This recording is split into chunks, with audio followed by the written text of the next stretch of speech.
Table कर दिया था तो उसे मैं वापस लेती हूँ। कोई बात नहीं, 2 मिनट 3 मिनट बोल लें आप। माननीय सभापति जी, आपने मुझे मांग संख्या 29 पर बोलने का अवसर दिया, उसके लिए आपका धन्यवाद। माननीय सभापति जी, हमने कल ग्रामीण विकास की मांग पर चर्चा करी और यहाँ मेरे कई साथी विधायक ने गांव से शहर की ओर पलायन की बात करी, जिसमें रोजगार एवं मूलभूत सुविधाओं के अभाव मुख्य कारण बताए गए। अब ये मूलभूत सुविधाएं क्या हैं? मेरी मानना है कि सड़क, बिजली, पानी मूलभूत सुविधाएं हैं जो हर नागरिक का हक है। दुख की बात है कि आज की मांग में इन्हीं मूलभूत सुविधाओं से वंचित कोटा स्मार्ट सिटी में शामिल मेरी विधानसभा लाडपुरा का शहरी क्षेत्र की समस्या आपके माध्यम से माननीय मंत्री जी का ध्यान आकर्षण करना चाहती हूँ और इस उम्मीद से आग्रह करती हूँ कि इनका समाधान हो। पानी के विषय में माननीय अध्यक्ष जी, आपके माध्यम से मैं कहना चाहती हूँ कि हम चंबल के किनारे बसे हैं, परंतु छावनी जो क्षेत्र है जो कि कोटा के हार्ट ऑफ द सिटी में बसा है, वहाँ की महिलाएं रात के 2 बजे उठ के पानी भरने का काम करती हैं और कई बार तो उनको मंदिर में जाके पानी भरना पड़ता है।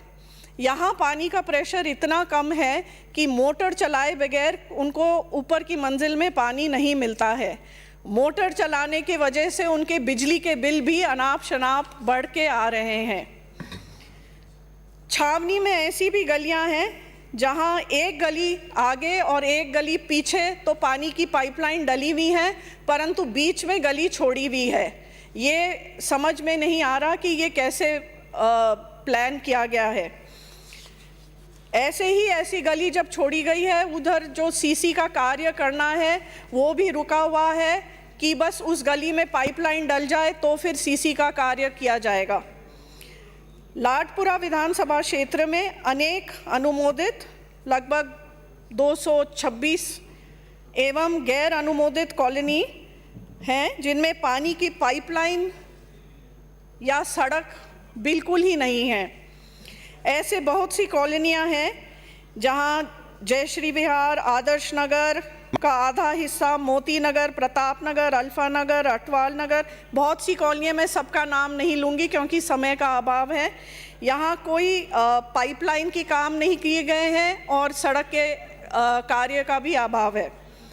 क्षेत्र के कई कॉलोनियों में तो फ्लोराइड युक्त पानी मिल रहा है।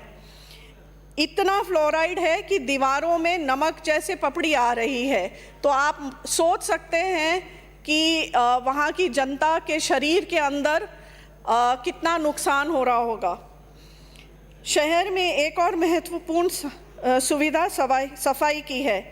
जिस तरह वार्ड का पुनर्गठन किया गया है उसमें तो मैं नहीं जाना चाहती हूँ, परंतु ये आश्चर्य की बात है कि बड़े वार्ड में केवल 2 या 3 टिपर ही दिए गए हैं। ऐसा एक वार्ड मेरे कोटा नगर निगम उत्तर में वार्ड नंबर 19 की बात करूं तो वहां का लगभग क्षेत्रफल 25 किलोमीटर होगा। वहां की जनता लगभग 20 या 25 हज़ार होगी और वहां लगभग 22 कॉलोनी के अलावा 8 बड़े गांव हैं जैसे अर्जुनपुरा, दसलाना, मंडानिया, मानपुरा आदि। यहाँ केवल 3 टिपर चल रहे हैं और सफाई कर्मचारी केवल 5 है। ऐसे में हम क्या उम्मीद करें कि यहाँ की सफाई कैसे की जाएगी। ऐसे ही कोटा के दक्षिण निगम में वार्ड नंबर 16 में 2 ही टिपर हैं। कोटा दक्षिण के वार्ड नंबर 19 में भी केवल 2 ही टिपर हैं। तो ये ऐसी कैसी व्यवस्था है। नालों की बात करें तो लाडपुरा में लगभग 36 बड़े और लगभग 60 छोटे नाले हैं। इन नालों द्वारा गंदे पानी एवं बरसात का पानी का निकास होता है। कई नालों की स्थिति तो जर्जर हो रही है और कई में अतिक्रमण हो चुके हैं। प्रगति स्कूल के सामने नाला टूटा हुआ है, यहाँ बच्चों के गिरने का खतरा भी बन रहा है। देवली अरब के नाले की बात करें तो इससे लगभग 40 कॉलोनियाँ एवं 6 गांव प्रभावित होती हैं। निवेदन है कि ये जो नाला है ये कंसुआ एवं रायपुरा से आने वाला नाला है, जो कि रायपुरा तक ये नाला शुरू में तो 100 फीट चौड़ा है, पर जब तक ये देवली अरब तक पहुंचता है तो सुकड़ के 10 फुट ही रह जाता है। इन नालों की सफाई के ठेके बरसात के पहले दिए जाते हैं, परंतु इनकी ना तो सफाई समय पे होती है और ना ही पूरी तरह की जाती है।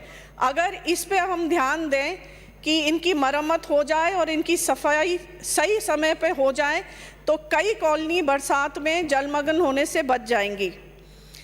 जगह जगह सीवरेज का काम चल रहा है और सड़क खुदी हुई है।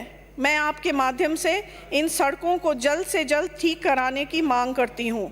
इसके साथ ही मैं बजरंग नगर, बोरखेड़ा एवं डीसीएम क्षेत्र में शमशान भूमि एवं सामुदायिक भवन के लिए भूमि आवंटन करने की मांग करती हूँ। उनको बनाने के लिए मैं विधायक कोष से पैसा दे दूंगी मंत्री जी, परंतु आप जमीन आवंटन करा दें। माननीय मंत्री जी से निवेदन है कि कोटा में जगह जगह सौंदर्यीकरण का काम किया जा रहा है। इसी के संदर्भ में रायपुरा चौराहे के सौंदर्यीकरण की भी मैं मांग रखती हूँ। वार्डों में स्ट्रीट लाइट नहीं होने के कारण महिला असामाजिक तत्वों के कारण अपने आप को असुरक्षित महसूस करती हैं। आए दिन शहर में चोरी और चाकूबाजी की वारदातें सामने आती हैं। स्ट्रीट लाइट लगाने से ऐसी गतिविधियों में लगाम लग सकता है। मेरे द्वारा निगम से लाइट की मांग की गई है, परंतु आज तक एक भी लाइट नहीं मिली है। कई जगह ऐसी वार्ड हैं जहां खंबे तो लग गए, परंतु आज तक लाइट का इंतज़ार हो रहा है। सरकार पट्टे बांटने का काम कर रही है।